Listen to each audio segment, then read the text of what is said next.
Washam, mababa askofu mlioko hapa, waheshimiwa sana wa monsinyori, na kwa namna ya pekee mamonsnyori wetu ambao tunawapongeza na kuwaombea siku ya leo, na bila kumsahau baba askofu Desiderius Rwoma ambaye anaadhimisha mwaka wa 52 tangia apewe padre. Waheshimiwa mapadre,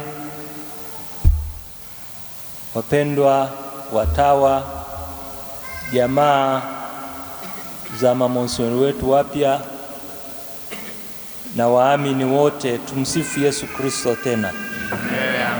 Mungu ni mwema kila wakati. Mungu ni mwema.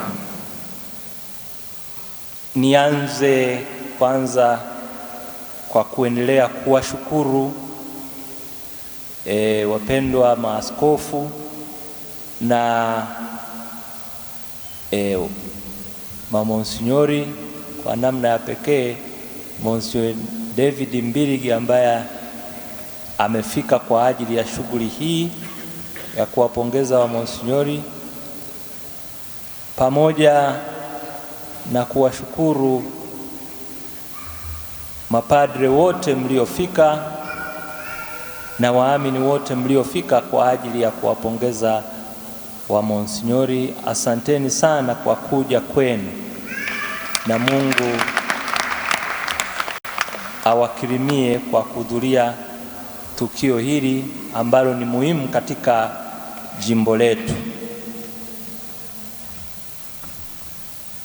Baada ya kutoa shukrani zangu za dhati, ninapenda nimtambulishe mmoja wa maaskofu ambaye yuko hapa, ambaye ninapenda kumtambulisha kwa sababu yeye amekuwa ni mmojawapo wa walimu wetu waliotufundisha pale Segerea, akishirikiana na Monsignor David Mbirigi, na yeye ni baba askofu Venance Koda, askofu mstaafu wa jimbo la Same. Baba askofu, napenda usimame na wapungie mkono waamini walioko hapa.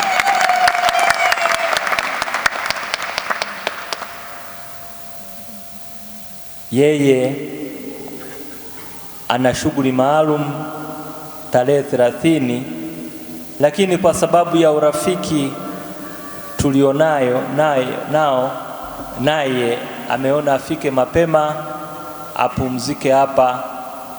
Tunakushukuru sana kwa kufika kupumzika hapa na kutujulia hali.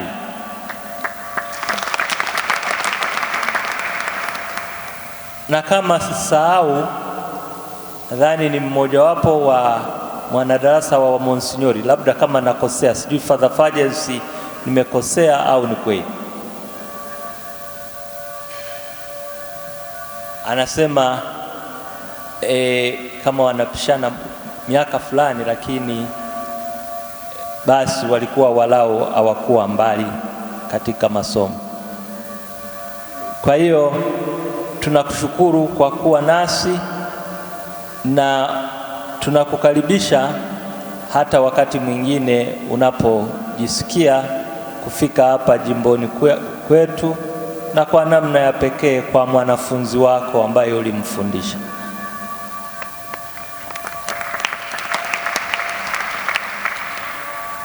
Nipende pia ingawa tumesahau kutaja pale mwanzoni mwa ibada ya misa takatifu, lakini naomba tutakaa muda kidogo tukimkumbuka. Leo tunamkumbuka kwa namna ya pekee Monsignor David Kamugisha, ni siku ambapo alifariki. Tukae kimya kumkumbuka.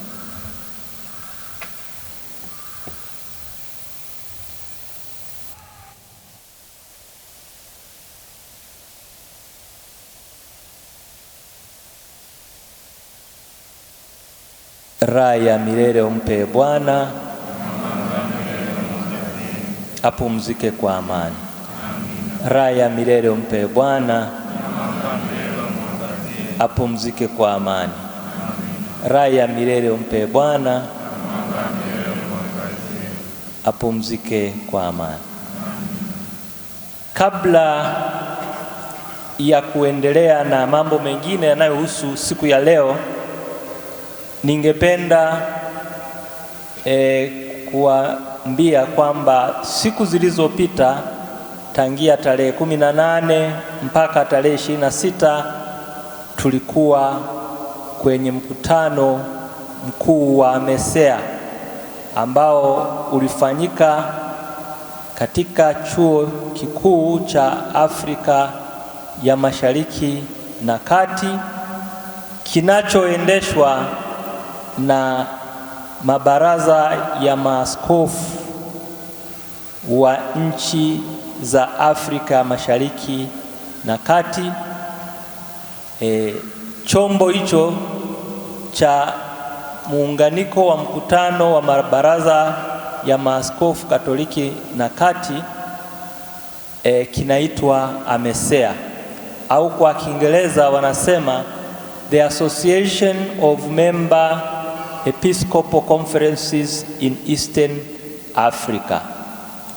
Na kama nilivyosema, mkutano huo ulifanyika nchini Kenya katika jiji la Nairobi tangia tarehe 18 mpaka 26 mwezi huu wa 7.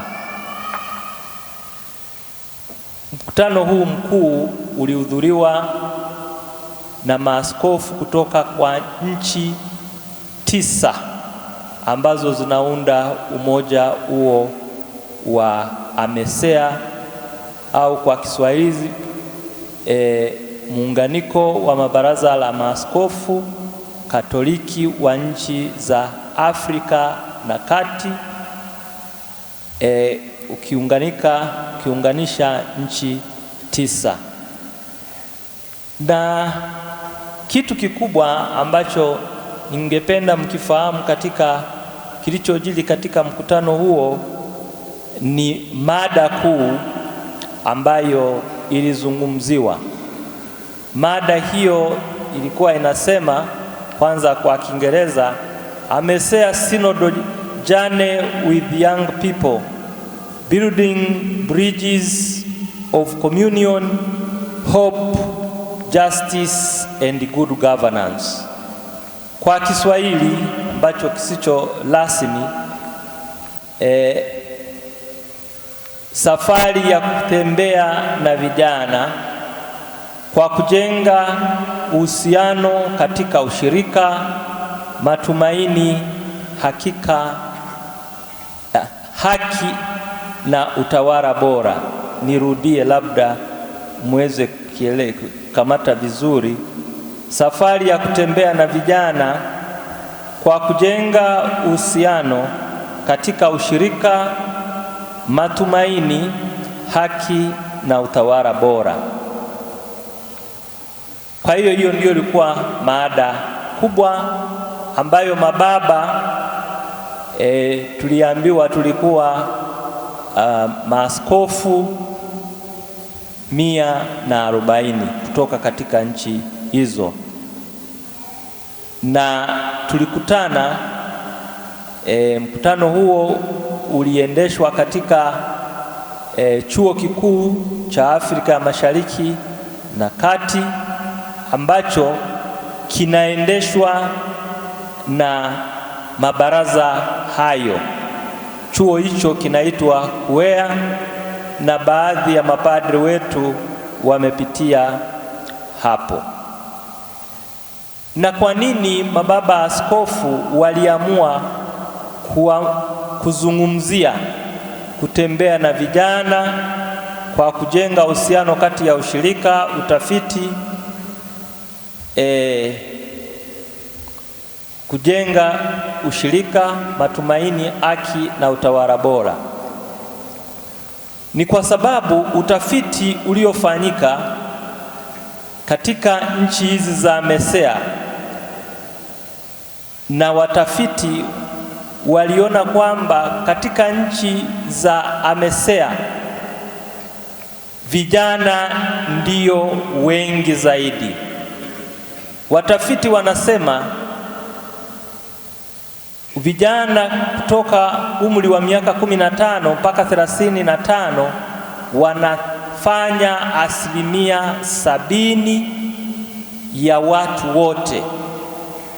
Yaani sisi ambao tumeisha zidi miaka 35 ni 30%. Kwa hiyo mababa waliona wazungumzie namna ya kutembea na vijana hawa ambao ni wengi, ambao wanafanya 70% ya idadi ya watu. Yaani vijana ambao wengine wanawaita Gen Z, ambao ndio walio wengi katika nchi zetu za Afrika ya Mashariki na Kati, na hata katika Afrika ndio walio wengi, sababu kama wanafanya 70% na sisi tunabakia 30%, kwa hiyo kuna umuhimu wa kuwa na mahusiano ya karibu na hawa vijana ambao ndio walio wengi, ili tuweze kuwasikia wanafikiria vipi, mawazo yao ni yepi, na namna ya kutembea nao kwa karibu, sio kwanza kuvutana nao.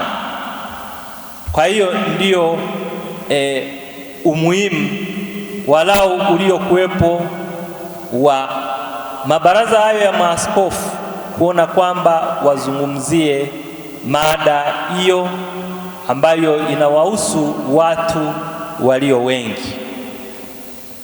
Mada mbalimbali zilitolewa na mada hizo zikuwa za muhimu, lakini zote hatuwezi tukaziongelea hapa, na mada hiyo hatuwezi tukaiongelea kwa undani hapa.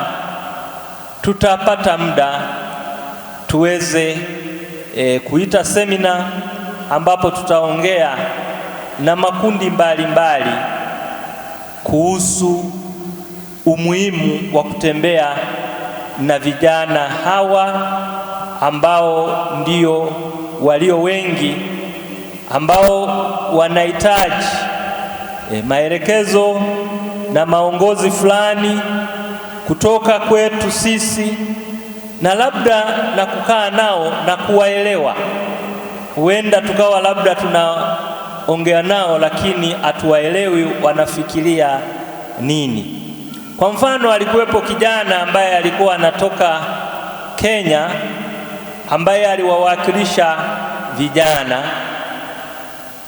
Walipompatia muda, aliongea akasema, watu wazima wengi hawatuelewi, wanatuona labda sisi ni waasi. Na alipokuja kuongea juu ya mapadre, anasema tunapowaendea kule maparokiani wako bize kila hawana mahusiano mazuri na sisi. Na zaidi kwa maaskofu alisema wako bize. Kwa hiyo mnaona kwamba kwa namna fulani tuna gapu kubwa, au kuna nafasi ambayo haijajazwa humu katikati, ambayo inabidi ili kuweza kutembea nao inabidi tuwe karibu nao. Kwa hiyo kama nilivyosema, tutaita semina za wadau, mapadre na labda viongozi mbalimbali wa halmashauri ya walei HAWAKA, tuweze kuongea nao na namna ya kutembea na vijana wa sasa hivi ambao wanaitwa ni vijana wa dijitali. Kwa hiyo hilo ndilo nilipenda kufafanua na kwa namna gani sisi kama jimbo tutaweza kuwa karibu na hao vijana na namna ya kujitayarisha. Kwa hiyo tutaelezwa na wale ambao wanahusika na padri ambaye ni mkurugenzi wa vijana, Padri Africanus. Basi unaona kazi kubwa ipo. Nadhani itabidi hata tukuongezee na watu wengine ambao utaweza kutembea nao kuhusu vijana. Baada ya kumaliza hayo kuhusu mkutano mkuu wa MESEA ambao ulifanyika tarehe hizo nilizozitaja, na sasa ninarudi kwa Wamonsnyori na Mwashambaba Askofu.